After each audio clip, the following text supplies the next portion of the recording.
मेरा नाम है मोहनलाल शर्मा और मैं हूँ सुमिरनप्रीत कौर। रफा पर इसराइल का हवाई हमला, हमास ने कहा शरणार्थी शिविर को बनाया निशाना, महिलाओं व बच्चों समेत कम से कम 45 की मौत।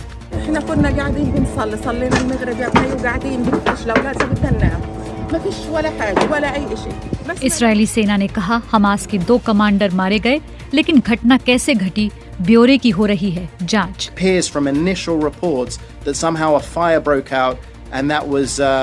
That sadly took the lives of others. Now I say it appears too because it is under investigation. अब बाकी है सिर्फ एक चरण का चुनाव। मोदी, शाह, राहुल एक दूसरे पर सब हमलावर। मोदी जी, आप लंबे लंबे भाषण देना बंद कीजिए, देश को बांटने की कोशिश नहीं कीजिए। चुनावी हलचल में सुनेंगे वरिष्ठ पत्रकार संजीव श्रीवास्तव का विश्लेषण। साथ ही जानेंगे कि कैसे कोलकाता नाइट राइडर्स ने इस साल IPL का खिताब अपने नाम किया। लेकिन पहले देश दुनिया का हाल सुनिए सुमिरनप्रीत कौर से।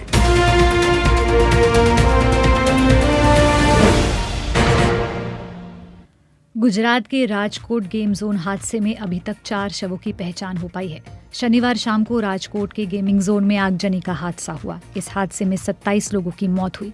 गेमिंग जोन के CCTV फुटेज से पता चला कि वेल्डिंग की चिंगारी से फोम शीट में आग लगी थी। पुलिस ने गेम जोन के मालिक के खिलाफ मामला दर्ज कर उसे हिरासत में ले लिया है। मामले की जांच के लिए राज्य सरकार ने SIT टीम का गठन किया है। वहीं गुजरात हाईकोर्ट ने राज्य सरकार से रिपोर्ट मांगी है। गुजरात के राजकोट में हादसे के बाद राजस्थान में भी गेमिंग जोन पर निगरानी के निर्देश दिए गए हैं। दिल्ली के विवेक विहार के अस्पताल में आग लगने की घटना को लेकर दिल्ली के स्वास्थ्य मंत्री सौरभ भारद्वाज ने प्रेस कॉन्फ्रेंस की। सौरभ भारद्वाज ने कहा, इस अस्पताल के जो मालिक हैं वो इस तरह का एक और अस्पताल पश्चिमपुरी में भी चलाते हैं। इनके ऊपर 2 बार केस दर्ज हुए हैं। वो केस कड़कड़डूमा कोर्ट और 30 हजारी कोर्ट में चल रहे हैं। एक बार ये बिना रजिस्ट्रेशन के अस्पताल चलाते हुए पाए गए थे तो इन पर केस दर्ज हुआ था। सौरभ भारद्वाज ने कहा कि ऐसी जानकारी मिली है कि अस्पताल के बेसमेंट में ऑक्सीजन सिलेंडर की रिफिलिंग हो रही थी। 25 मई को शनिवार की रात विवेक विहार के एक बेबी केयर अस्पताल में आग लगी थी। इस हादसे में 7 नवजात बच्चों की मौत हुई थी। हादसे के वक्त अस्पताल में 12 बच्चे भर्ती थे। पुणे पोर्शे कार हादसे में पुलिस ने आज कई नई जानकारियां मीडिया के सामने रखी। 19 मई को हुई इस घटना में नाबालिग अभियुक्त ने अपनी पोर्शे कार से 2 बाइक सवार लोगों को टक्कर मारी थी, जिसमें दोनों की मौत हो गई थी। पुणे पुलिस आयुक्त अमितेश कुमार ने कहा, जो डॉक्टर हैं जिन्होंने सील करके ये रिपोर्ट फोरेंसिक को भेजी थी, उनको कल हमने डिटेन किया था। उनके प्राथमिक तपास में ये बात सामने आई कि उन्होंने जुवेनाइल एक्यूज्ड का सैंपल लिया था, लेकिन उसने उसको डस्टबिन में फेंका था और उसने एक किसी और व्यक्ति का सैंपल से उसको रिप्लेस करके उस जुवेनाइल एक्यूज्ड का नाम लिख करके उसको फोरेंसिक लैब को भेजा था। ये चीज़ उसने डॉक्टर अजय तावरे के ससून हॉस्पिटल के HOD फोरेंसिक मेडिसिन के हैं, उनके कहने पे और उनके द्वारा और ये सब मिलके क्रिमिनल कॉन्स्पिरेसी करके ये कंडक्ट उनकी हुई थी। इसलिए कल ये क्रिमिनल कॉन्स्पिरेसी और सभी सेक्शंस जो मैंने बताया, इसके तहत दोनों डॉक्टर्स को अरेस्ट किया गया है। दिल्ली के मुख्यमंत्री अरविंद केजरीवाल ने अपनी अंतरिम जमानत का समय 7 दिन बढ़ाने के लिए सुप्रीम कोर्ट में याचिका दायर की है। पपुआ न्यू गिनी में शुक्रवार को हुए भूस्खलन से हजारों लोगों के मलबे में दबे होने की आशंका है। सरकार की एक एजेंसी ने इस बात की जानकारी दी है। रविवार को संयुक्त राष्ट्र ने 670 लोगों के मलबे में दबे होने की आशंका व्यक्त की थी। राष्ट्रीय आपदा केंद्र के कार्यकारी डायरेक्टर का कहना है कि राहत और बचाव टीमें लगातार अपना काम कर रही हैं। प्रभावित इलाके से स्थानीय लोग हालांकि अभी तक बड़ा राहत और बचाव अभियान चलाए जाने का इंतजार कर रहे हैं। यूक्रेन की मिलिट्री इंटेलिजेंस का कहना है कि उसने रूस के कई क्षेत्रों में ड्रोन हमला किया है। रूसी शहर ओर्स्क के पास एक रडार स्टेशन निशाने पर रहा। हालांकि कितना नुकसान हुआ है इसके बारे में कोई जानकारी सामने नहीं आई है। यूक्रेन की राजधानी कीव से BBC से बात करते हुए national institute for strategic studies के माइकोला बेलियस्कोव ने कहा, The most important thing that this radar relates to early warning in context of Russian nuclear deterrence. माइकोला कह रहे हैं सबसे महत्वपूर्ण बात ये एक चेतावनी है। इन हमलों के माध्यम से हम सबसे पहले ये दिखाना चाहते हैं कि हमें रूसी हमलों से डरना नहीं चाहिए। दूसरा, रूस को अपना सैन्य दबाव कम करने के लिए मजबूर करना। और तीसरा, शायद अमेरिका पश्चिमी यूरोप को संकेत देना कि यदि आप रूस का सैन्य दबाव कम करना चाहते हैं तो कृपया यूक्रेन को अनुमति दे कि वो और ज्यादा विकसित हथियारों का प्रयोग कर सके। और रूस ने कहा है कि उसने 2 और यूक्रेनी गांवों को अपने कब्जे में ले लिया है। एक गांव खार्किव क्षेत्र में है और दूसरा दोनेस्क में।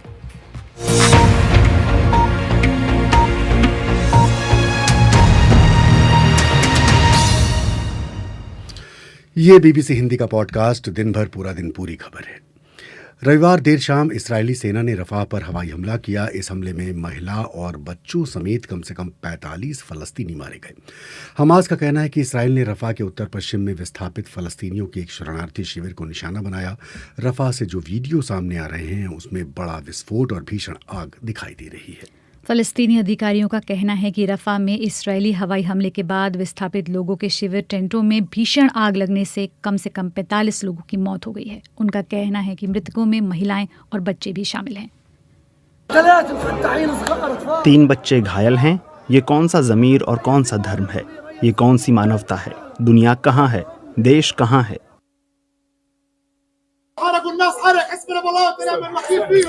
उन्होंने लोगों को जला दिया। उन्होंने ताल अल सुल्तान में एक पूरे पड़ोस को जला दिया। लोग अभी भी जल रहे हैं। हमारे लिए खुदा ही है, वही इसका हिसाब करेगा। अचानक एक मिसाइल हमारे ऊपर आ गिरी, एक पड़ोस पर। सारे लोग जल गए। जाकर देखो उनके साथ क्या हुआ। एक चश्मदीद महिला ने कहा कि जब हमला हुआ तो वो शिविर में थी।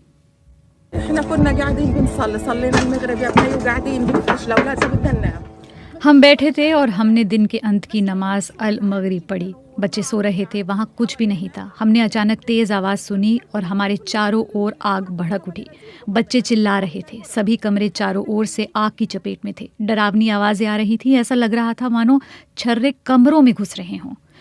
जब मिसाइल धमाका हुआ तब फादी दुखान पास में ही थे। उन्होंने बताया, फादी कह रहे हैं कि हम घर के दरवाजे पर सुरक्षित बैठे थे। अचानक हमें एक मिसाइल की आवाज़ सुनाई दी। हम भागे। सड़क धुएं से भरी हुई थी। हमें कुछ भी दिखाई नहीं दे रहा था। हम एक घर में गए, वहाँ कोई नहीं था। जब हमने दूसरी जगह की जांच की तो हमें एक लड़की और एक युवक मिला जो मारे जा चुके थे। उनके शव क्षतिग्रस्त थे। इस्राएली सेना का कहना है कि उसने हवाई हमले में हमास के एक परिसर को निशाना बनाया जहां हमास के वरिष्ठ नेता इकट्ठा हुए थे। लेकिन इस्राएली सेना ने साथ में ये भी कहा कि उन्हें हमले के बाद आग लगने की जानकारी मिली है जिसमें वहां रह रहे लोगों को नुकसान उठाना पड़ा है। इस्राएल के शीर्ष सैन्य अभियोजक यिफत तोमर यरूशलमी ने इस घटना को बहुत गंभीर बताया और कहा कि हमले की जो समझ है उसको अभी हम पड़ताल कर रहे हैं उसकी।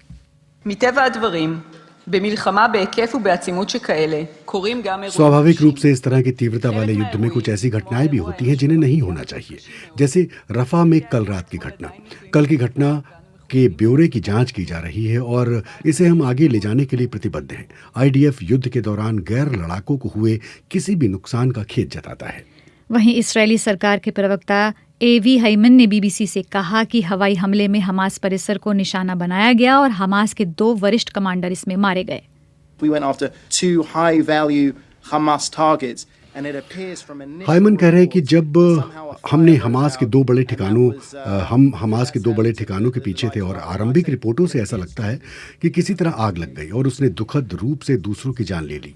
मैं ऐसा इसलिए कह रहा हूं क्योंकि इसकी जांच जारी है और आईडीएफ हर मामले की जांच कर रहा है, ये जानने के लिए कि दुर्घटना वास्तव में कैसे घटी। हमास तो मीडिया में कहानी सुनाने के लिए दौड़ता है ताकि उनका प्रोपेगेंडा बढ़े।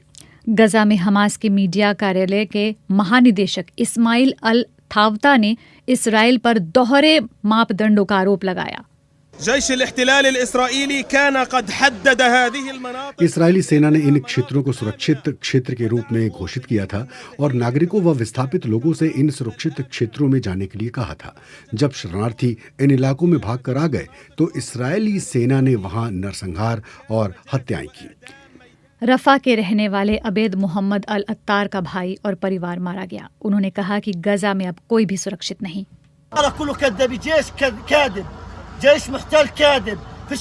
अबेद कह रहे हैं कि सेना झूठी है, गजा में कोई भी सुरक्षित नहीं है, न बच्चे न बुजुर्ग और न ही कोई महिला। मेरा भाई और उसकी पत्नी मारे गए। उन्होंने ऐसा क्या किया था कि बच्चे अनाथ हो गए? दक्षिणी और मध्य गजा में 100 से ज्यादा डॉक्टरों और नर्सों वाली मेडिकल चैरिटी मेड ग्लोबल के अध्यक्ष डॉक्टर जहीर सहलोल ने बीबीसी से कहा, डॉक्टर जहीर कह रहे हैं कि ये एक दुखद हमला है और ऐसा लगता है कि लड़ाकू विमानों ने SP नामक क्षेत्र में कई मिसाइलें दागी। ये गजा के दूसरे इलाकों से विस्थापित लोगों के तंबुओं से भरा हुआ है। लोग वहां डेरा डाले हुए थे क्योंकि उन्हें लगा कि वो खतरे से बाहर हैं। मेरे नज़रिए से मारे गए निर्दोष नागरिकों की संख्या बहुत ज़्यादा है। हम बहुत सारे बच्चों को मारे जाते हुए देख रहे हैं। कोई भी बच्चों को मारने और जिंदा जलाने को सही नहीं ठहरा सकता। मोहन, दरअसल इससे पहले रविवार को ही हमास ने रफा से तेल अवीव की ओर 8 रॉकेट दागे थे। पिछले 4 महीनों में ये पहला बड़ा हमला था जो इतनी दूर से किया गया। बताया जा रहा है कि कुछ मिसाइलों को नष्ट कर दिया गया। इसके बाद मध्य इसराइल के शहरों में रॉकेट सायरन बजने लगे।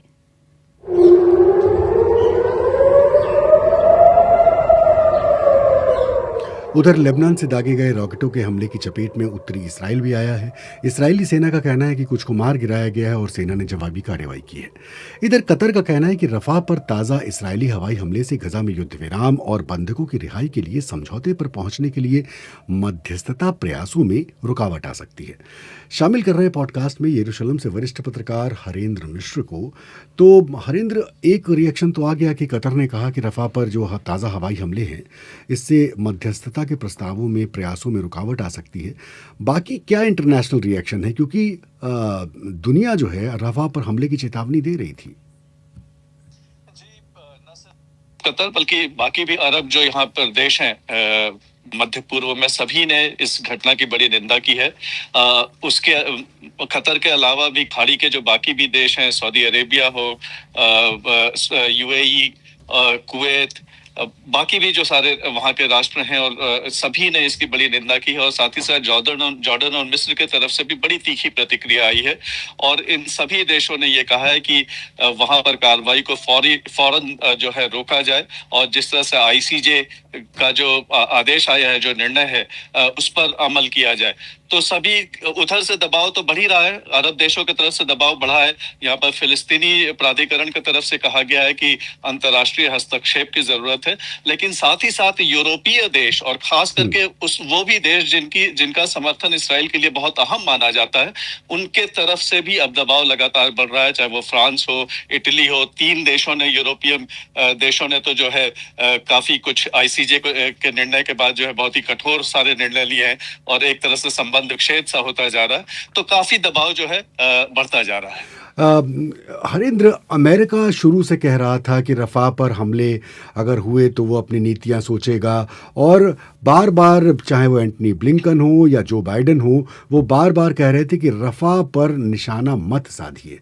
अब अमेरिका अभी चुप है या कोई रिएक्शन नहीं है?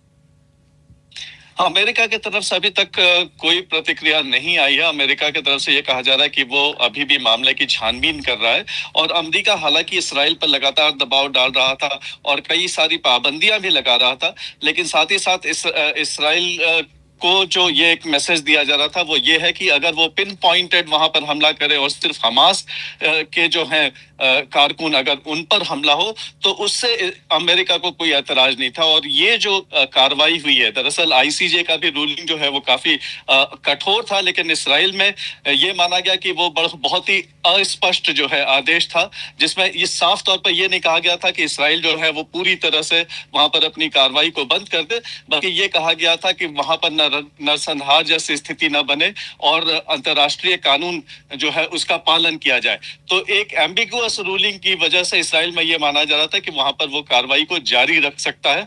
अमेरिका के तरफ से अब देखें आगे क्या जो है अमेरिका की तरफ से क्या रिएक्शन आता है, क्या प्रतिक्रिया आती है, उसके ऊपर जो है बहुत कुछ आगे का जो है मार्ग वो समझ में आएगा कि इसराइल जो है आगे कैसे अपनी कार्रवाई को आगे बढ़ाएगा। हालांकि दबाव के तहत अभी जो है इस्राएली सरकार ने निर्णय लिया है कि बंधकों की रिहाई को लेकर के बातचीत को आगे बढ़ाई जाए। बहुत संक्षेप में, हालांकि आपने जिक्र कर दिया, लेकिन मैं दोबारा आपसे कहूँगा कि आईसीसी के प्रोसिक्यूटर ने इजरायली प्रधानमंत्री और रक्षा मंत्री के खिलाफ गिरफ्तारी का वारंट निकालने की पेशकश रखी थी। हम पूरा पॉडकास्ट में हम बता चुके हैं। आईसीजे ने रफा में कार्रवाई बंद करने को कहा, इसराइली फ़ौज फिर भी कार्रवाई कर रही है। क्या इसराइल अंतर्राष्ट्रीय कोर्ट ऑफ जस्टिस के फैसले की परवाह नहीं करता? देखिए, अंतर्राष्ट्रीय जो ये आईसीजे है, इसका जो फैसला है वो बाध्य है। अगर सही तरह से देखा जाए उसको, वो सारे राष्ट्र जो इसको मान्यता देते हैं वो उसके रूलिंग्स को मानने के लिए बाध्य हैं, लेकिन उसके आदेशों का किस तरह से कार्यान्वित किया जाए जमीन पर, इसको लेकर के कोई मैकेनिज्म नहीं है। ये एक बहुत बड़ी समस्या है। लेकिन दूसरी बात, जो जैसा कि मैंने पहले भी कहा कि ये जो आदेश आया है ये बड़ा अस्पष्ट है। इसमें साफ तौर पर ये नहीं कहा गया कि आप बिल्कुल अभी फौरन जो है अपनी कार्रवाई को बंद करें रफा में, बल्कि ये कहा गया है कि नरसंहार जैसी स्थिति न बने। तो एक बड़ा ही एम्बिगुअस जो स्टेटमेंट है, उसको लेकर के इसराइल का जो इंटरप्रिटेशन है वो थोड़ा भिन्न है। और इसराइल का ये मानना है कि अगर कार्रवाई जो है हमास के खिलाफ हो या वहां पर जो बाकी इस तरह के संगठन है उनके खिलाफ हो, तो ये शायद जायज है। बहुत बहुत शुक्रिया हरेंद्र मिश्र यरूशलेम से इस पॉडकास्ट में लाइव शामिल होने के लिए। bbchindi.com पर इस समय जो लीड खबर लगी हुई है वो भी यही है कि आखिरकार ये हमला जब हुआ तो वहाँ चश्मदीद क्या देख रहे थे। हमने इस पॉडकास्ट में भी आपको बताया। अगर आप विस्तार से पढ़ना चाहते हैं तो bbchindi.com के पेज की लीड खबर यही है। पॉडकास्ट में आगे ये उन्होंने पता है क्यों कहानी निकाली है, ये परमात्मा वाली, क्योंकि चुनाव के बाद जब वही ईडी के लोग नरेंद्र मोदी से अदानी जी के बारे में पूछेंगे तो नरेंद्र मोदी कहेंगे मैं नहीं जानता, परमात्मा ने कहा था।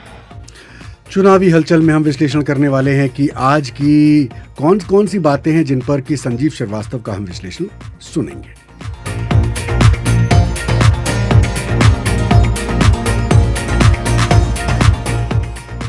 अगर मैं YouTube का रुख करूँ तो वहाँ सुरेंद्र शर्मा हमारे साथ जुड़े हुए हैं, जो कह रहे हैं कि हमास ने ही जो है मुसीबत अपने ऊपर ली है।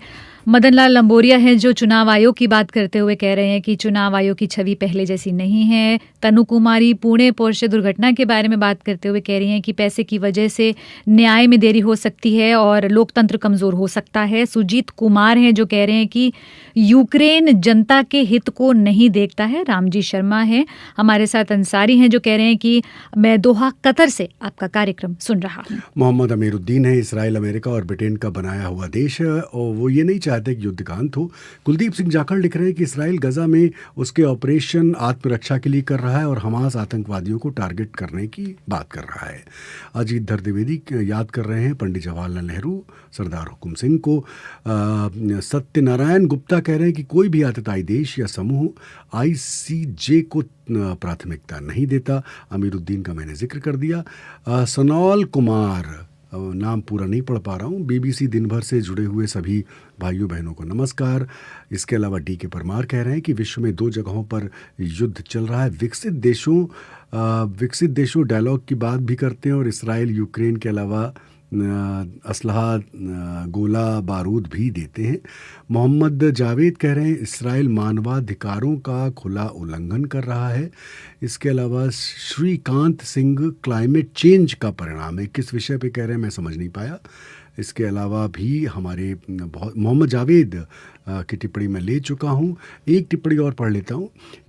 हेमंत पोपिल शायद नाम है आपका।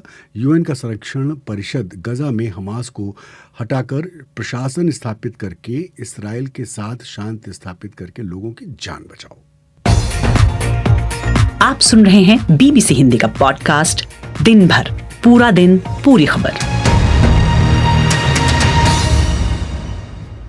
और अब पॉडकास्ट का दूसरा चरण यानी बात चुनावी हलचल की।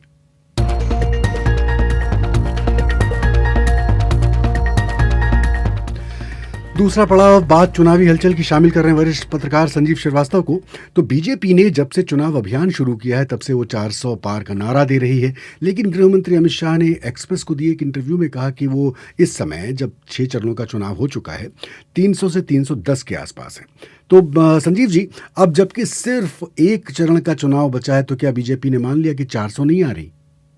देखिए, मेरे ख्याल से ये वैसे प्रेक्षकों को तो शुरू से अंदाजा था कि ये एक नारा है और ये एक अपने काडर को एंथ्यूज करने के लिए जनता को ये बताने के लिए कि हम निश्चित जीत रहे हैं, अब की बार 400 पार और बीजेपी की सीट 370 पार। तो तरह तरह की जो युक्तियां लगाई गई थी, तुलना की गई थी आर्टिकल 370 से बीजेपी की 370 और 400 पार। तो जैसे जैसे चुनाव आगे बढ़ा, कुछ तो बीजेपी में भी रियलिज्म सेट इन हुआ और अब उसको वो एक तरह का मतलब ऐसा बता रहे हैं कि जैसे बड़ा मास्टर स्ट्रोक था उनका कि हमने 400 पार तो इसलिए कहा था, जैसे प्रधानमंत्री ने एक टेलीविजन शो में कहा कि हमने तो 400 पार कहा था, विपक्ष उसमें उलझ गया और कहने लग गया कि हम इनको 400 के पार नहीं जाने देंगे। जबकि असली लक्ष्य तो कोई और है, वो बोले नहीं, लेकिन शायद इशारा ये था कि असली चीज तो 272 है बहुमत के लिए।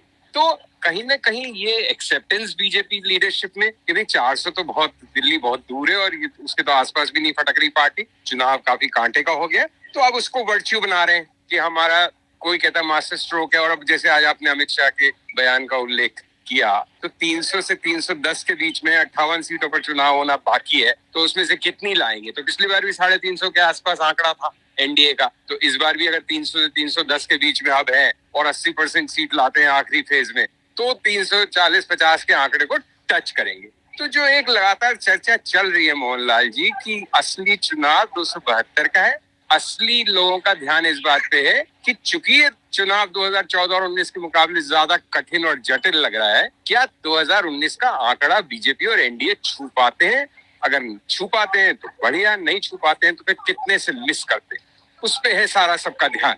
मतलब अपने आप को इन्होंने रेक्टिफाई कर लिया है। हाँ, मतलब थोड़े कदम पीछे खींचे और उसको इस तरह से पीछे खींच रहे हैं कि पीछे खींचने की तरह नहीं देखिए आप उसको, हमारी एक बड़ी स्मार्ट स्ट्रैटेजिक मूव की तरह देखिए कि पहले हम ये कह रहे थे, अब ये कह रहे हैं। संजीव जी, अभी हाल फिलहाल एक थ्योरी बहुत पॉपुलर हो गई है, वो है कि परमात्मा की थ्योरी। आज परमात्मा की थ्योरी पर पहले राहुल गांधी ने क्या कहा, ये हम आपको सुनाते हैं। एक इंटरव्यू में पूछा, नरेंद्र मोदी जी ये जो आप डिसीजन लेते हो ये आप कैसे लेते हो? तो नरेंद्र मोदी जी का जवाब आता है, पहले सोचते हैं थोड़ी देर और फिर कहते हैं ये जो निर्णय होते हैं इनको मैं नहीं लेता, परमात्मा लेता है। मुझे परमात्मा ने ऊपर से भेजा है, मैं बायोलॉजिकल नहीं हूं, मैं परमात्मा का मैसेंजर हूं, उनका काम करने आया हूं। ये उन्होंने पता है क्यों कहानी निकाली है ये परमात्मा वाली? क्योंकि चुनाव के बाद जब वही ईडी के लोग नरेंद्र मोदी से अदानी जी के बारे में पूछेंगे तो नरेंद्र मोदी कहेंगे मैं नहीं जानता, परमात्मा ने कहा था। तो ये जो परमात्मा वाली थ्योरी है, इस पर क्या कहेंगे आप? देखिए, मोदी जी उनके समर्थकों के लिए, जो उनको बहुत मानते हैं, उनके लिए बहुत बड़े, वो एक पहले बहुत बड़ा उनका एक आकार हो गया है, छवि हो गई है, इमेज हो गई है। और कई लोग तो उनको मतलब एक दो तो मंदिर भी बन गए हैं, उनके भगवान की तरह मानते हैं और बिल्कुल देवतुल्य मानते हैं कि भाई ये तो भारत की सेवा करने के लिए आए हैं। और अब मोदी जी ने भी पिछले हफ्ते भर से ये शायद दूसरी या तीसरी मर्तबा ये कहा है, उन्होंने अपने आप को भगवान तुल्य तो नहीं बताया, लेकिन उन्होंने कहा शायद भगवान ने मुझे राष्ट्र की सेवा करने और यही काम करने के लिए भेजा है, विकसित भारत 2047 तक वगैरह वगैरह। तो इसके अपने नफा नुकसान इसके भी है, बीजेपी के विरोधियों को एक तंज करने का और व्यंग करने का अवसर देता है और बीजेपी समर्थकों को एक बार और पुरजोर तरीके से मोदी जी के पीछे खड़े होने का एक और कारण देता है कि देखिए इसमें तो न सिर्फ व्यक्तिशय वो इतना कर रहे हैं, बल्कि भगवान के भेजे हुए दूत भी हैं, तो इनका तो हमको सपोर्ट करना ही है। आज मोदी जी ने शेयरों के भाव भी बताने शुरू किए। उन्होंने कहा कि 10 रुपए का शेयर आप खरीदेंगे क्या? विपक्ष पर तंज है ये।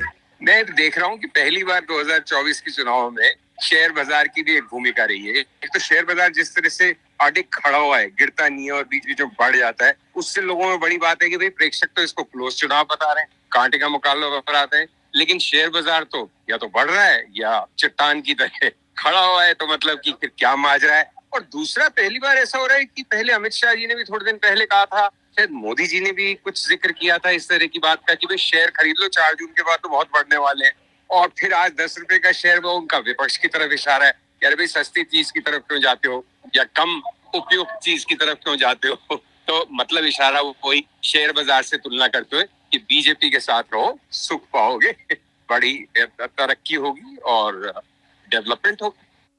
तो बहुत कुछ चल रहा है, बहुत सारे दावे और आंकड़ों का जाल चल रहा है। सुमिरन, आंकड़ों पर हम वापस आते हैं, तो आंकड़ों पर आज अखिलेश यादव ने भी क्या कहा है? जी, अखिलेश यादव गाजीपुर में रैली कर रहे थे जब उन्होंने भारतीय जनता पार्टी से अग्निवीर और बेरोजगारी तक के सवाल उठाए। साथ ही बीजेपी के क्लेम्स और इस नारे के बारे में भी, 400 पार वाले नारे के बारे में भी कुछ कहा। ये जो 400 पार वाली बात कह रहे थे, ये 400 पार नहीं हो रहा इनसे, ये इनका सब हिसाब किताब डगमगा गया है। उनका आत्मविश्वास जो लड़खड़ाया, उससे उनकी जवान भी लड़खड़ा गई है। पुरानी कहानी, पुराने डायलॉग जो घिसे पिटे हैं, कोई सुनना नहीं चाहता है। तो ये तो अखिलेश यादव थे। इस बीच जो इंडिया गठबंधन है उसने अपनी एक बैठक बुलाई है, उसमें भी बहुत सारी बातें निकलेंगी। और हर दिन जिस तरह से अब सिर्फ एक चरण का चुनाव बचा हुआ है, तो अभी भी उसी तरह के आरोप और प्रत्यारोप जारी है। संजीव जी, बहुत बहुत शुक्रिया चुनावी हलचल में। और अब आज सोमवार है, बिल्कुल, और आज बात होगी स्पोर्ट्स में क्या ट्रेंड कर रहा है, क्या है जो हाइलाइट्स रहे इस हफ्ते के। सुनते हैं आदेश कुमार गुप्त से।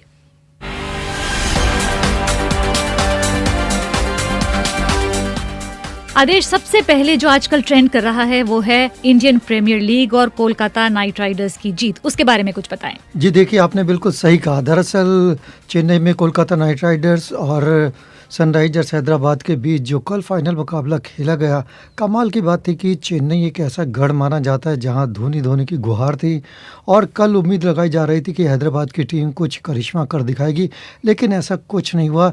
दरअसल पूरे टूर्नामेंट में इतना शानदार खेल दिखाया था सनराइजर्स हैदराबाद ने, और एक मुकाबले में तो उन्होंने 287 रनों जैसा स्कोर भी बनाया था, और टॉस भी उनकी टीम ने जीत लिया था। लेकिन उसके बाद टाई फिस क्यों हो गई? वो दरअसल इसलिए हो गई क्योंकि कोलकाता के गेंदबाजों ने कमाल की गेंदबाजी की। और समरन, जब एक टीम इस फाइनल मुकाबले में केवल 113 रन बना पाए तो स्कोर बोर्ड पर तो साफ लिखा ही जाता है ना कि अब ये मैच उनके हाथ से फिसल गया। और कोलकाता के बैट्समैन ने ऐसा ही किया, और 10.3 ओवर में ही उन्होंने इस मुकाबले को जीत लिया। और उसके बाद लगातार ट्रेंड करते रहे यहाँ पर गौतम गंभीर, क्योंकि उनकी कप्तानी में 2 बार IPL का खिताब जीत चुकी थी कोलकाता की टीम, साल 2012 और 2014। और देखिए, इस समय मोहनलाल जी वो मेंटोर हैं टीम के। और कमाल की बात है कि कल जो कैमरा था गौतम गंभीर और कोलकाता की पूरी टीम, और उसके बाद टीम मालिक शाहरुख खान पर लगातार फोकस रहा। शाहरुख खान ने दर्शकों को अभिवादन किया, अपनी टीम के खिलाड़ियों को गले लगाया, और सबसे बड़ी बात यह देखिए, बाजीगर उन्हें ऐसे ही नहीं कहा जाता। और गौतम गंभीर के बारे में एक खबर जो इस समय बहुत ज़्यादा ट्रेंड कर रही है वो ये कि शायद BCCI उन्हें कोच भी बनाना चाहता है, हालांकि इस बारे में अभी ऑफिशियल जानकारी नहीं है। और इसके अलावा एक खबर ये भी है कि शाहरुख खान ने, मोहनलाल जी, गौतम गंभीर को एक ब्लैंक चेक दिया है। अच्छा, कि आप चाहे जितनी मर्जी रकम भर दें, लेकिन अगले 10 साल के लिए आप कोलकाता के ही मेंटर बने रहें। अब अगर टीम पोजीशंस की बात, वाह भी हो सकती है कि दिया हाँ है बिल्कुल, कि नहीं दिया, और देखिए जब कोई टीम इतना अच्छा करती है तो किंवदंती तो जुड़ी जाती है। और मोहनलाल जी, आपने जिक्र किया था कि पर्पल कैप, हाँ, ये तो कैप टोपी जरा समझा दें जी। पर्पल कैप दरअसल वो उपहार है जो सर्वश्रेष्ठ गेंदबाज के नाम जाती है, तो इसके लिए हकदार रहे हर्षल पटेल, पंजाब किंग्स के खिलाड़ी, जिन्होंने 24 विकेट लिए।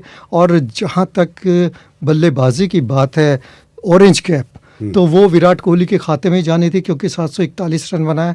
और वो उम्मीद रहेगी कि जैसा कि वर्ल्ड कप अब अगले सप्ताह से शुरू हो ही जाएगा 2020, तो उसमें उनका जलवा जारी रहे। हालांकि विराट कोहली भी काफ़ी ट्रेंड कर रहे थे कि उनका जो स्ट्राइक रेट है वो शायद इतना ज़्यादा नहीं है, लेकिन बाद में उन्होंने कहा कि ये कोई फ़र्क नहीं पड़ता, मैं अपनी टीम को जिताने के लिए खेलता हूँ, और सब जानते हैं कि मैं किस तरह का खिलाड़ी हूँ। लेकिन टूर्नामेंट में मोस्ट वैल्यूएबल प्लेयर्स रहे सुनील नारायण।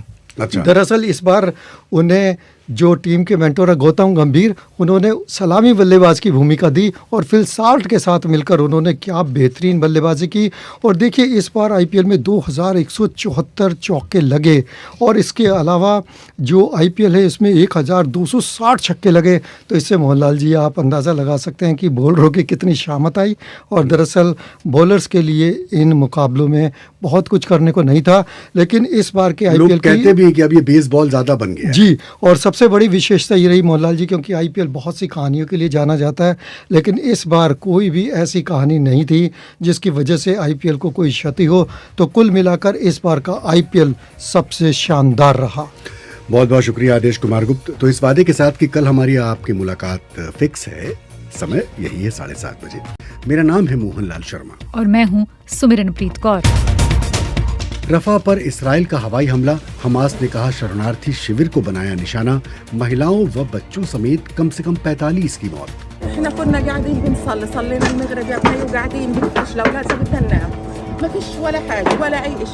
इसराइली सेना ने कहा हमास के 2 कमांडर मारे गए, लेकिन घटना कैसे घटी ब्यौरे की हो रही है जांच। Appears from initial reports that somehow a fire broke out and that sadly took the lives of others. Now I say it appears too because it is under investigation. अब बाकी है सिर्फ एक चरण का चुनाव। मोदी, शाह, राहुल एक दूसरे पर सब हमलावर। मोदी जी, आप लंबे लंबे भाषण देना बंद कीजिए, देश को बांटने की कोशिश नहीं कीजिए। चुनावी हलचल में सुनेंगे वरिष्ठ पत्रकार संजीव श्रीवास्तव का विश्लेषण। साथ ही जानेंगे कि कैसे कोलकाता नाइट राइडर्स ने इस साल आईपीएल का खिताब अपने नाम किया। लेकिन पहले देश दुनिया का हाल सुनिए सुमिरनप्रीत कौर से।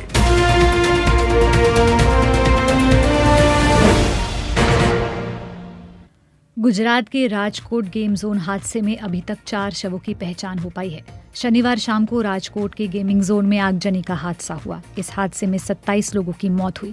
गेमिंग जोन के सीसीटीवी फुटेज से पता चला कि वेल्डिंग की चिंगारी से फोम शीट में आग लगी थी। पुलिस ने गेम जोन के मालिक के खिलाफ मामला दर्ज कर उसे हिरासत में ले लिया है। मामले की जांच के लिए राज्य सरकार ने एसआईटी टीम का गठन किया है। वहीं गुजरात हाईकोर्ट ने राज्य सरकार से रिपोर्ट मांगी है।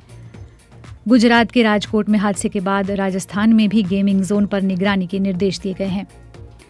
दिल्ली के विवेक विहार के अस्पताल में आग लगने की घटना को लेकर दिल्ली के स्वास्थ्य मंत्री सौरभ भारद्वाज ने प्रेस कॉन्फ्रेंस की। सौरभ भारद्वाज ने कहा, इस अस्पताल के जो मालिक हैं वो इस तरह का एक और अस्पताल पश्चिमपुरी में भी चलाते हैं। इनके ऊपर 2 बार केस दर्ज हुए हैं। वो केस कड़कड़डूमा कोर्ट और 30 हजारी कोर्ट में चल रहे हैं। एक बार ये बिना रजिस्ट्रेशन के अस्पताल चलाते हुए पाए गए थे तो इन पर केस दर्ज हुआ था। सौरभ भारद्वाज ने कहा कि ऐसी जानकारी मिली है कि अस्पताल के बेसमेंट में ऑक्सीजन सिलेंडर की रिफिलिंग हो रही थी। 25 मई को शनिवार की रात विवेक विहार के एक बेबी केयर अस्पताल में आग लगी थी। इस हादसे में 7 नवजात बच्चों की मौत हुई थी। हादसे के वक्त अस्पताल में 12 बच्चे भर्ती थे। पुणे पोर्शे कार हादसे में पुलिस ने आज कई नई जानकारियां मीडिया के सामने रखी। 19 मई को हुई इस घटना में नाबालिग अभियुक्त ने अपनी पोर्शे कार से 2 बाइक सवार लोगों को टक्कर मारी थी, जिसमें दोनों की मौत हो गई थी। पुणे पुलिस आयुक्त अमितेश कुमार ने कहा, जो डॉक्टर हैं जिन्होंने सील करके ये रिपोर्ट फोरेंसिक को भेजी थी, उनको कल हमने डिटेन किया था। उनके प्राथमिक तपास में ये बात सामने आई कि उन्होंने जुवेनाइल एक्यूज्ड का सैंपल लिया था, लेकिन उसने उसको डस्टबिन में फेंका था और उसने एक किसी और व्यक्ति का सैंपल से उसको रिप्लेस करके उस जुवेनाइल एक्यूज्ड का नाम लिख करके उसको फोरेंसिक लैब को भेजा था। ये चीज़ उसने डॉक्टर अजय तावरे के ससून हॉस्पिटल के एचओडी फोरेंसिक मेडिसिन के हैं, उनके कहने पे और उनके द्वारा और ये सब मिलके क्रिमिनल कॉन्स्पिरेसी करके ये कंडक्ट उनकी हुई थी। इसलिए कल ये क्रिमिनल कॉन्स्पिरेसी और सभी सेक्शंस जो मैंने बताया, इसके तहत दोनों डॉक्टर्स को अरेस्ट किया गया है। दिल्ली के मुख्यमंत्री अरविंद केजरीवाल ने अपनी अंतरिम जमानत का समय 7 दिन बढ़ाने के लिए सुप्रीम कोर्ट में याचिका दायर की है।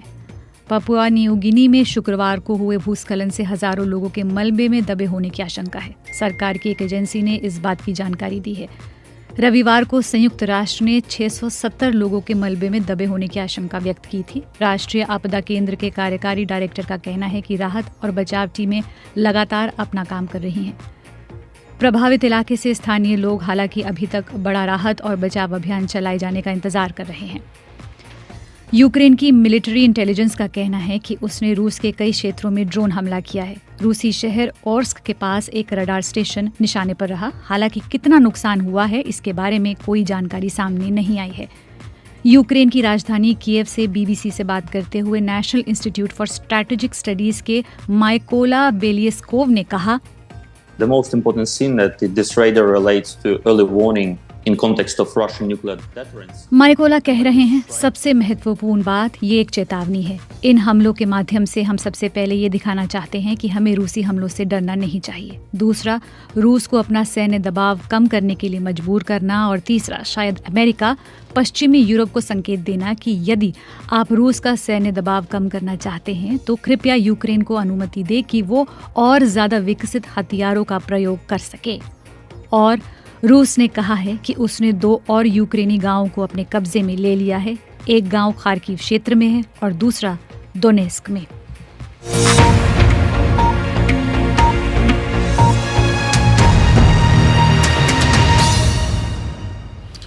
ये बीबीसी हिंदी का पॉडकास्ट दिन भर पूरा दिन पूरी खबर है। रविवार देर शाम इस्राएली सेना ने रफा पर हवाई हमला किया। इस हमले में महिला और बच्चों समेत कम से कम 45 फलस्तीनी मारे गए। हमास का कहना है कि इस्राएल ने रफा के उत्तर पश्चिम में विस्थापित फलस्तीनियों के एक शरणार्थी शिविर को निशाना बनाया। रफा से जो वीडियो सामने आ रहे हैं उसमें बड़ा विस्फोट और भीषण आग दिखाई दे रही है। फलस्तीनी अधिकारियों का कहना है कि रफा में इस्राएली हवाई हमले के बाद विस्थापित लोगों के शिविर टेंटों में भीषण आग लगने से कम 45 लोगों की मौत हो गई है। उनका कहना है कि मृतकों में महिलाएं और बच्चे भी शामिल हैं। 3 बच्चे घायल हैं। ये कौन सा ज़मीर और कौन सा धर्म है? ये कौन सी मानवता है? दुनिया कहाँ है? देश कहाँ है?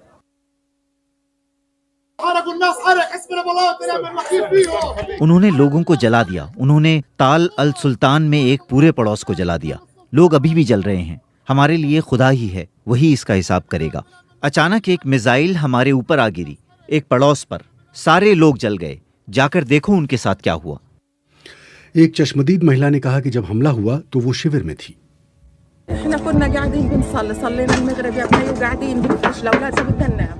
हम बैठे थे और हमने दिन के अंत की नमाज अल मगरिब पढ़ी। बच्चे सो रहे थे, वहाँ कुछ भी नहीं था। हमने अचानक तेज आवाज़ सुनी और हमारे चारों ओर आग भड़क उठी। बच्चे चिल्ला रहे थे। सभी कमरे चारों ओर से आग की चपेट में थे। डरावनी आवाज़ें आ रही थी। ऐसा लग रहा था मानो छर्रे कमरों में घुस रहे हों। जब मिसाइल धमाका हुआ तब फादी दुखान पास में ही थे। उन्होंने बताया, फादी कह रहे हैं कि हम घर के दरवाजे पर सुरक्षित बैठे थे। अचानक हमें एक मिसाइल की आवाज़ सुनाई दी। हम भागे। सड़क धुएं से भरी हुई थी। हमें कुछ भी दिखाई नहीं दे रहा था। हम एक घर में गए, वहाँ कोई नहीं था। जब हमने दूसरी जगह की जांच की तो हमें एक लड़की और एक युवक मिला जो मारे जा चुके थे। उनके शव क्षतिग्रस्त थे। इस्राएली सेना का कहना है कि उसने हवाई हमले में हमास के एक परिसर को निशाना बनाया जहां हमास के वरिष्ठ नेता इकट्ठा हुए थे। लेकिन इस्राएली सेना ने साथ में ये भी कहा कि उन्हें हमले के बाद आग लगने की जानकारी मिली है जिसमें वहां रह रहे लोगों को नुकसान उठाना पड़ा है।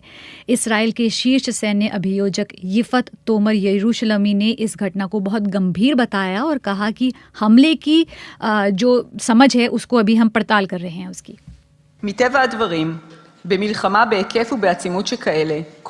स्वाभाविक रूप से इस तरह की तीव्रता वाले युद्ध में कुछ ऐसी घटनाएं भी होती हैं जिन्हें नहीं होना चाहिए, जैसे रफा में कल रात की घटना। कल की घटना के ब्यौरे की जांच की जा रही है और इसे हम आगे ले जाने के लिए प्रतिबद्ध हैं। आईडीएफ युद्ध के दौरान गैर लड़ाकों को हुए किसी भी नुकसान का खेद जताता है। वहीं इस्राएली सरकार के प्रवक्ता एवी हाइमन ने बीबीसी से कहा कि हवाई हमले में हमास परिसर को निशाना बनाया गया और हमास के 2 वरिष्ठ कमांडर इसमें मारे गए। We went after 2 high-value Hamas targets. Hymen कह रहे हैं कि जब हमने हमास के 2 बड़े ठिकानों के पीछे थे और आरंभिक रिपोर्टों से ऐसा लगता है कि किसी तरह आग लग गई और उसने दुखद रूप से दूसरों की जान ले ली। मैं ऐसा इसलिए कह रहा हूं क्योंकि इसकी जांच जारी है और आईडीएफ हर मामले की जांच कर रहा है, ये जानने के लिए कि दुर्घटना वास्तव में कैसे घटी। हमास तो मीडिया में कहानी सुनाने के लिए दौड़ता है ताकि उनका प्रोपेगेंडा बढ़े। गजा में हमास के मीडिया कार्यालय के महानिदेशक इस्माइल अल थावता ने इसराइल पर दोहरे मापदंडों का आरोप लगाया। इसराइली सेना ने इन क्षेत्रों को सुरक्षित क्षेत्र के रूप में घोषित किया था और नागरिकों व विस्थापित लोगों से इन सुरक्षित क्षेत्रों में जाने के लिए कहा था। जब शरणार्थी इन इलाकों में भागकर आ गए तो इसराइली सेना ने वहां नरसंहार और हत्याएं की। रफा के रहने वाले अबेद मोहम्मद अल अत्तार का भाई और परिवार मारा गया। उन्होंने कहा कि गजा में अब कोई भी सुरक्षित नहीं।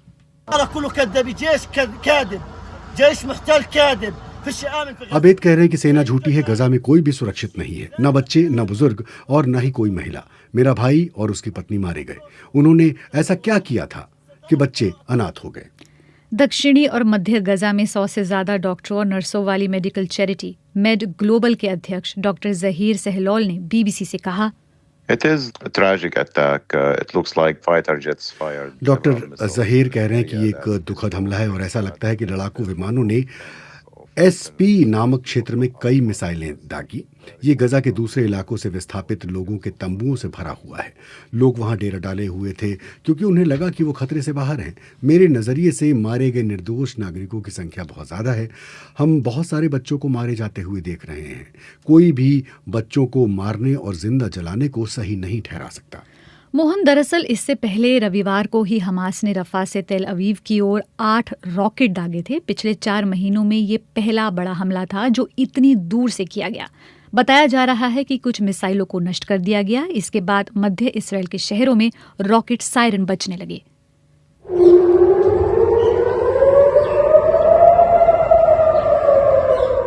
उधर लेबनान से दागे गए रॉकेटों के हमले की चपेट में उत्तरी इसराइल भी आया है। इजरायली सेना का कहना है कि कुछ को मार गिराया गया है और सेना ने जवाबी कार्रवाई की है। इधर कतर का कहना है कि रफा पर ताज़ा इसराइली हवाई हमले से गजा में युद्ध विराम और बंधकों की रिहाई के लिए समझौते पर पहुंचने के लिए मध्यस्थता प्रयासों में रुकावट आ सकती है। शामिल कर रहे हैं पॉडकास्ट में यरूशलेम से वरिष्ठ पत्रकार हरेंद्र मिश्र को। तो हरेंद्र, एक रिएक्शन तो आ गया कि कतर ने कहा कि रफा पर जो ताज़ा हवाई हमले हैं इससे मध्यस्थता के प्रस्तावों में प्रयासों में रुकावट आ सकती है। बाकी क्या इंटरनेशनल रिएक्शन है, क्योंकि दुनिया जो है रफा पर हमले की चेतावनी दे रही थी। कतर बल्कि बाकी भी अरब जो यहाँ पर देश हैं मध्य पूर्व में, सभी ने इस घटना की बड़ी निंदा की है।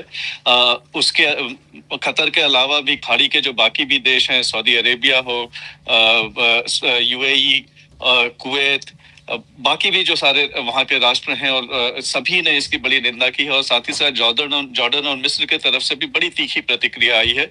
और इन सभी देशों ने ये कहा है कि वहाँ पर कार्रवाई को फौरन जो है रोका जाए, और जिस तरह से आईसीजे का जो आदेश आया है, जो निर्णय है, उस पर अमल किया जाए। तो सभी उधर से दबाव तो बढ़ ही रहा है, अरब देशों की तरफ से दबाव बढ़ा है। यहाँ पर फिलिस्तीनी प्राधिकरण की तरफ से कहा गया है कि अंतर्राष्ट्रीय हस्तक्षेप की जरूरत है, लेकिन साथ ही साथ यूरोपीय देश और खास करके वो भी देश जिनका समर्थन इसराइल के लिए बहुत अहम माना जाता है, उनके तरफ से भी अब दबाव लगातार बढ़ रहा है। चाहे वो फ्रांस हो, इटली हो, 3 देशों ने, यूरोपीय देशों ने तो जो है काफी कुछ आईसीजे के निर्णय के बाद जो है बहुत ही कठोर सारे निर्णय लिए हैं, और एक तरह से संबंध विक्षेद सा होता जा रहा है। तो काफी दबाव जो है बढ़ता जा रहा है। हरेंद्र, अमेरिका शुरू से कह रहा था कि रफा पर हमले अगर हुए तो वो अपनी नीतियां सोचेगा, और बार बार चाहे वो एंटनी ब्लिंकन हो या जो बाइडेन हो, वो बार बार कह रहे थे कि रफा पर निशाना मत साधिए। अब अमेरिका अभी चुप है या कोई रिएक्शन नहीं है? अमेरिका की तरफ से अभी तक कोई प्रतिक्रिया नहीं आई है। अमेरिका की तरफ से ये कहा जा रहा है कि वो अभी भी मामले की छानबीन कर रहा है, और अमेरिका हालांकि इसराइल पर लगातार दबाव डाल रहा था और कई सारी पाबंदियां भी लगा रहा था, लेकिन साथ ही साथ इसराइल को जो ये एक मैसेज दिया जा रहा था वो ये है कि अगर वो पिन पॉइंटेड वहां पर हमला करे और सिर्फ हमास के जो हैं कारकुन अगर उन पर हमला हो, तो उससे अमेरिका को कोई ऐतराज नहीं था। और ये जो कार्रवाई हुई है, दरअसल आईसीजे का भी रूलिंग जो है वो काफी कठोर था, लेकिन इसराइल में ये माना गया कि वो बहुत ही अस्पष्ट जो है आदेश था, जिसमें ये साफ तौर पर ये नहीं कहा गया था कि इसराइल जो है वो पूरी तरह से वहां पर अपनी कार्रवाई को बंद कर दे, बल्कि ये कहा गया था कि वहां पर नरसंहार जैसी स्थिति न बने और अंतर्राष्ट्रीय कानून जो है उसका पालन किया जाए। तो एक एम्बिगुअस रूलिंग की वजह से इसराइल में यह माना जा रहा था कि वहां पर वो कार्रवाई को जारी रख सकता है। अमेरिका के तरफ से अब देखें आगे क्या जो है अमेरिका की तरफ से क्या रिएक्शन आता है, क्या प्रतिक्रिया आती है, उसके ऊपर जो है बहुत कुछ आगे का जो है मार्ग वो समझ में आएगा कि इसराइल जो है आगे कैसे अपनी कार्रवाई को आगे बढ़ाएगा। हालांकि दबाव के तहत अभी जो है इस्राएली सरकार ने निर्णय लिया है कि बंधकों की रिहाई को लेकर के बातचीत को आगे बढ़ाई जाए। बहुत संक्षेप में, हालांकि आपने जिक्र कर दिया, लेकिन मैं दोबारा आपसे कहूंगा कि आईसीसी के प्रोसिक्यूटर ने इस्राएली प्रधानमंत्री और रक्षा मंत्री के खिलाफ गिरफ्तारी का वारंट निकालने की पेशकश रखी थी। हम पूरा पॉडकास्ट में हम बता चुके हैं। आईसीजे ने रफा में कार्रवाई बंद करने को कहा। इस्राएली फौज फिर भी कार्रवाई कर रही है। क्या इस्राएल अंतर्राष्ट्रीय कोर्ट ऑफ जस्टिस के फैसले की परवाह नहीं करता? देखिए, अंतर्राष्ट्रीय जो ये आईसीजे है, इसका जो फैसला है वो बाध्य है। अगर सही तरह से देखा जाए उसको, वो सारे राष्ट्र जो इसको मान्यता देते हैं वो उसके रूलिंग्स को मानने के लिए बाध्य हैं, लेकिन उसके आदेशों का किस तरह से कार्यान्वित किया जाए जमीन पर, इसको लेकर के कोई मैकेनिज्म नहीं है। ये एक बहुत बड़ी समस्या है। लेकिन दूसरी बात, जो जैसा कि मैंने पहले भी कहा कि ये जो आदेश आया है ये बड़ा अस्पष्ट है। इसमें साफ तौर पर यह नहीं कहा गया कि आप बिल्कुल फौरन जो है अपनी कार्रवाई को बंद करें रफा में, बल्कि ये कहा गया है कि नरसंहार जैसी स्थिति न बने। तो एक बड़ा ही एम्बिगुअस जो स्टेटमेंट है, उसको लेकर के इसराइल का जो इंटरप्रिटेशन है वो थोड़ा भिन्न है। और इसराइल का ये मानना है कि अगर कार्रवाई जो है हमास के खिलाफ हो या वहां पर जो बाकी इस तरह के संगठन है उनके खिलाफ हो तो ये शायद जायज है। बहुत बहुत शुक्रिया हरेंद्र मिश्र यरूशलेम से इस पॉडकास्ट में लाइव शामिल होने के लिए। bbchindi.com पर इस समय जो लीड खबर लगी हुई है वो भी यही है कि आखिरकार ये हमला जब हुआ तो वहाँ चश्मदीद क्या देख रहे थे। हमने इस पॉडकास्ट में भी आपको बताया। अगर आप विस्तार से पढ़ना चाहते हैं तो bbchindi.com के पेज की लीड खबर यही है। पॉडकास्ट में आगे ये उन्होंने पता है क्यों कहानी निकाली है, ये परमात्मा वाली, क्योंकि चुनाव के बाद जब वही ईडी के लोग नरेंद्र मोदी से अदानी जी के बारे में पूछेंगे तो नरेंद्र मोदी कहेंगे मैं नहीं जानता, परमात्मा ने कहा था। चुनावी हलचल में हम विश्लेषण करने वाले हैं कि आज की कौन कौन सी बातें हैं जिन पर कि संजीव श्रीवास्तव का हम विश्लेषण सुनेंगे।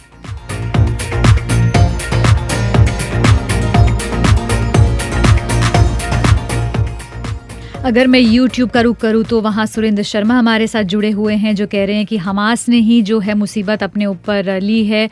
मदन लाल लंबोरिया हैं जो चुनाव आयोग की बात करते हुए कह रहे हैं कि चुनाव आयोग की छवि पहले जैसी नहीं है। तनु कुमारी पुणे पोर्शे दुर्घटना के बारे में बात करते हुए कह रही हैं कि पैसे की वजह से न्याय में देरी हो सकती है और लोकतंत्र कमज़ोर हो सकता है। सुजीत कुमार हैं जो कह रहे हैं कि यूक्रेन जनता के हित को नहीं देखता है। रामजी शर्मा हैं हमारे साथ। अंसारी हैं जो कह रहे हैं कि मैं दोहा कतर से आपका कार्यक्रम सुन रहा हूँ। मोहम्मद अमीरुद्दीन है, इसराइल अमेरिका और ब्रिटेन का बनाया हुआ देश है और वो ये नहीं चाहते कि युद्ध का अंत हो। कुलदीप सिंह जाखड़ लिख रहे हैं कि इसराइल गजा में उसके ऑपरेशन आत्मरक्षा के लिए कर रहा है और हमास आतंकवादियों को टारगेट करने की बात कर रहा है। अजीत धर द्विवेदी याद कर रहे हैं पंडित जवाहरलाल नेहरू, सरदार हुकुम सिंह को। सत्यनारायण गुप्ता कह रहे हैं कि कोई भी आतताई देश या समूह आईसीजे को प्राथमिकता नहीं देता। अमीरुद्दीन का मैंने जिक्र कर दिया। सनौल कुमार, नाम पूरा नहीं पढ़ पा रहा हूँ, बीबीसी दिन भर से जुड़े हुए सभी भाइयों बहनों को नमस्कार। इसके अलावा डी के परमार कह रहे हैं कि विश्व में 2 जगहों पर युद्ध चल रहा है। विकसित देशों डायलॉग की बात भी करते हैं और इसराइल यूक्रेन के अलावा असलहा गोला बारूद भी देते हैं। मोहम्मद जावेद कह रहे हैं इसराइल मानवाधिकारों का खुला उल्लंघन कर रहा है। इसके अलावा श्रीकांत सिंह क्लाइमेट चेंज का परिणाम है, किस विषय पे कह रहे हैं मैं समझ नहीं पाया। इसके अलावा भी हमारे मोहम्मद जावेद की टिप्पणी मैं ले चुका हूँ। एक टिप्पणी और पढ़ लेता हूँ। हेमंत पोपिल शायद नाम है आपका। यूएन का संरक्षण परिषद गजा में हमास को हटाकर प्रशासन स्थापित करके इसराइल के साथ शांति स्थापित करके लोगों की जान बचाओ। आप सुन रहे हैं बीबीसी हिंदी का पॉडकास्ट दिन भर, पूरा दिन, पूरी खबर। और अब पॉडकास्ट का दूसरा चरण यानी बात चुनावी हलचल की।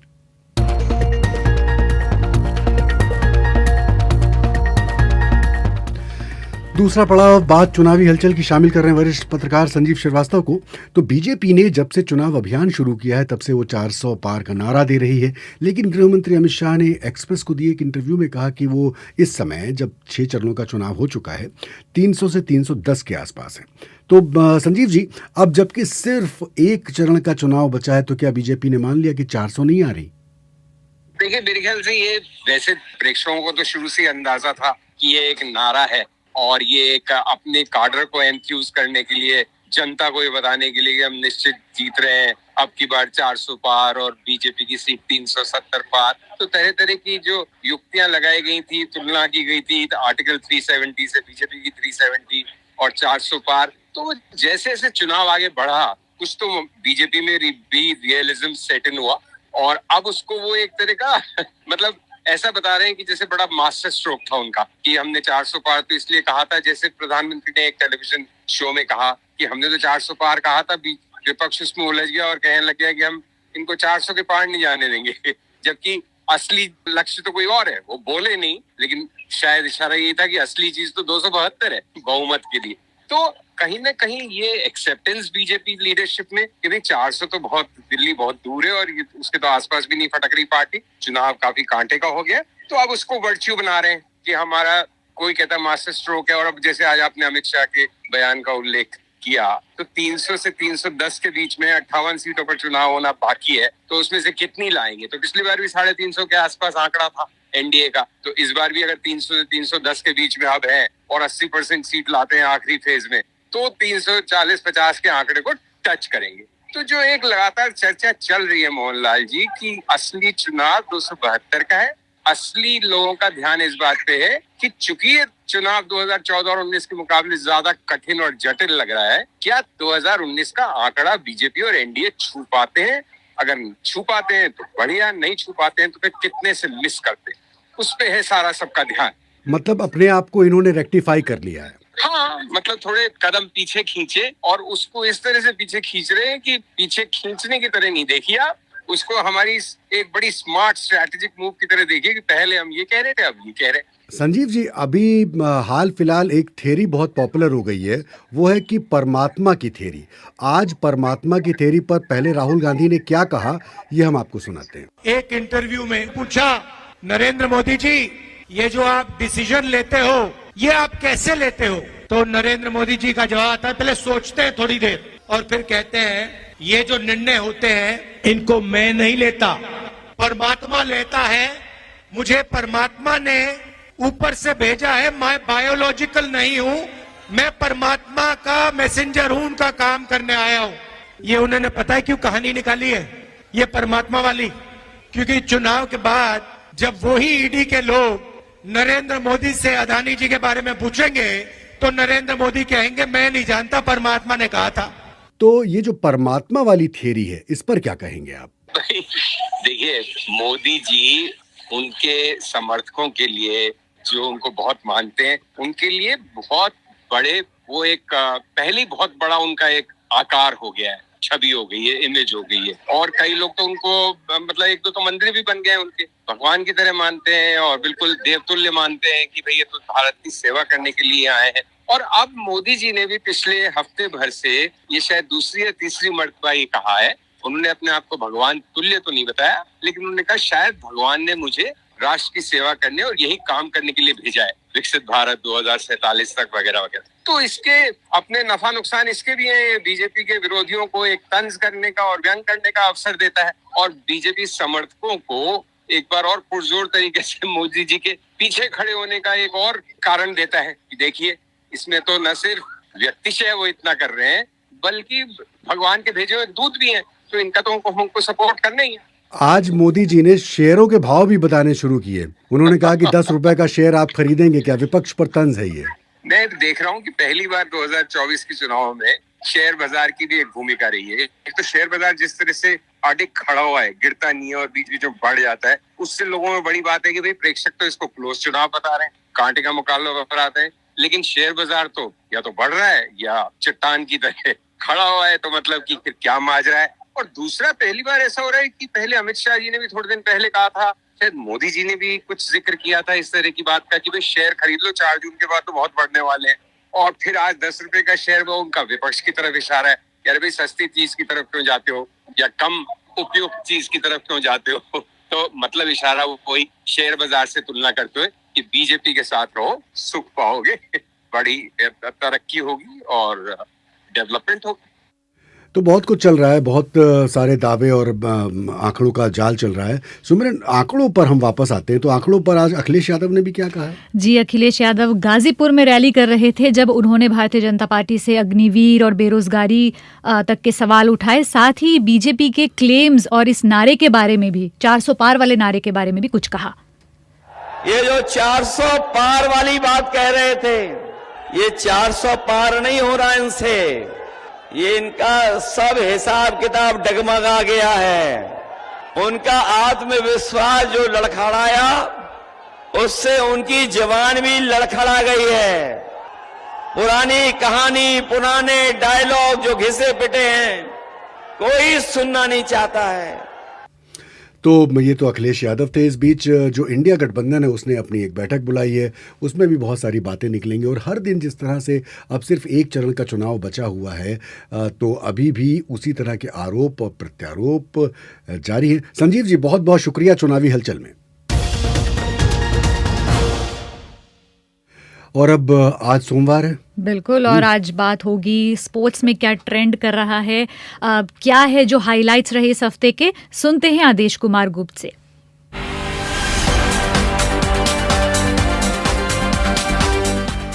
आदेश, सबसे पहले जो आजकल ट्रेंड कर रहा है वो है इंडियन प्रीमियर लीग और कोलकाता नाइट राइडर्स की जीत, उसके बारे में कुछ बताएं। जी देखिए, आपने बिल्कुल सही कहा। दरअसल चेन्नई में कोलकाता नाइट राइडर्स और सनराइजर्स हैदराबाद के बीच जो कल फाइनल मुकाबला खेला गया, कमाल की बात थी कि चेन्नई एक ऐसा गढ़ माना जाता है जहां धोनी की गुहार थी और कल उम्मीद लगाई जा रही थी कि हैदराबाद की टीम कुछ करिश्मा कर दिखाएगी, लेकिन ऐसा कुछ नहीं हुआ।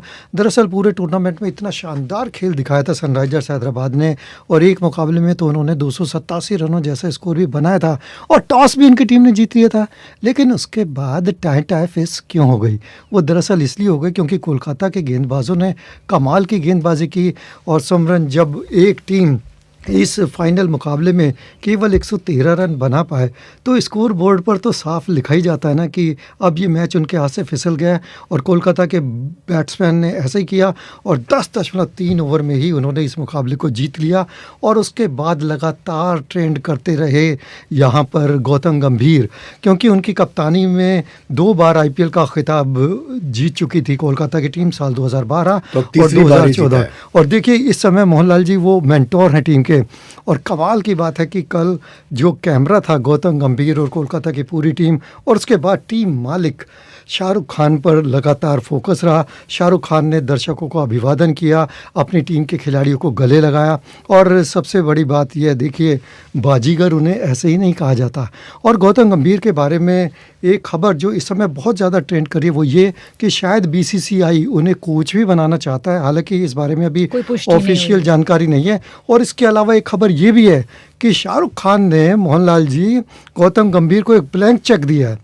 अच्छा, कि आप चाहे जितनी मर्जी रकम भर दें, लेकिन अगले 10 साल के लिए आप कोलकाता के ही मेंटर बने रहें। अब अगर टीम पोजीशंस की बात भी हो सकती है कि दिया हाँ है बिल्कुल, कि नहीं दिया, और देखिए जब कोई टीम इतना अच्छा करती है तो किंवदंती तो जुड़ी जाती है। और मोहनलाल जी, आपने जिक्र किया था कि पर्पल कैप, ये तो कैप टोपी जरा समझा दें। जी, पर्पल कैप दरअसल वो उपहार है जो सर्वश्रेष्ठ गेंदबाज के नाम जाती है। तो इसके लिए हकदार रहे हर्षल पटेल, पंजाब किंग्स के खिलाड़ी, जिन्होंने 24 विकेट लिए। और जहाँ तक बल्लेबाजी की बात है, ऑरेंज कैप तो वो विराट कोहली के खाते में जानी थी क्योंकि 741 रन बनाए। और वो उम्मीद रहेगी कि जैसा कि वर्ल्ड कप अब अगले सप्ताह से शुरू हो ही जाएगा 2020, तो उसमें उनका जलवा जारी रहे। हालांकि विराट कोहली भी काफ़ी ट्रेंड कर रहे थे कि उनका जो स्ट्राइक रेट है वो शायद इतना ज़्यादा नहीं है, लेकिन बाद में उन्होंने कहा कि ये कोई फ़र्क नहीं पड़ता, मैं अपनी टीम को जिताने के लिए खेलता हूँ और सब जानते हैं कि मैं किस तरह का खिलाड़ी हूँ। लेकिन टूर्नामेंट में मोस्ट वैल्यूएबल प्लेयर्स रहे सुनील नारायण। अच्छा। दरअसल इस बार उन्हें जो टीम के मेंटर है गौतम गंभीर, उन्होंने सलामी बल्लेबाज की भूमिका दी और फिल साल्ट के साथ मिलकर उन्होंने क्या बेहतरीन बल्लेबाजी की। और देखिए इस बार आईपीएल में 2174 चौके लगे और इसके अलावा जो आईपीएल है इसमें 1260 छक्के लगे। तो इससे मोहनलाल जी आप अंदाज़ा लगा सकते हैं कि बॉलरों की कितनी शामत आई। और दरअसल बॉलर्स के लिए इन मुकाबलों में बहुत कुछ करने को नहीं था, लेकिन इस बार के आईपीएल लोग कहते भी हैं कि अब ये बेसबॉल ज़्यादा बन गया है। जी, और सबसे बड़ी विशेषता ये रही मोहनलाल जी, क्योंकि आईपीएल बहुत सी कहानियों के लिए जाना जाता है, लेकिन इस बार कोई भी ऐसी कहानी नहीं थी जिसकी वजह से आईपीएल को कोई क्षति हो। तो कुल मिलाकर इस बार का आईपीएल सबसे शानदार रहा। बहुत बहुत शुक्रिया आदेश कुमार गुप्त। तो इस वादे के साथ कि कल हमारी आपकी मुलाकात फिक्स है, समय यही है 7:30 बजे।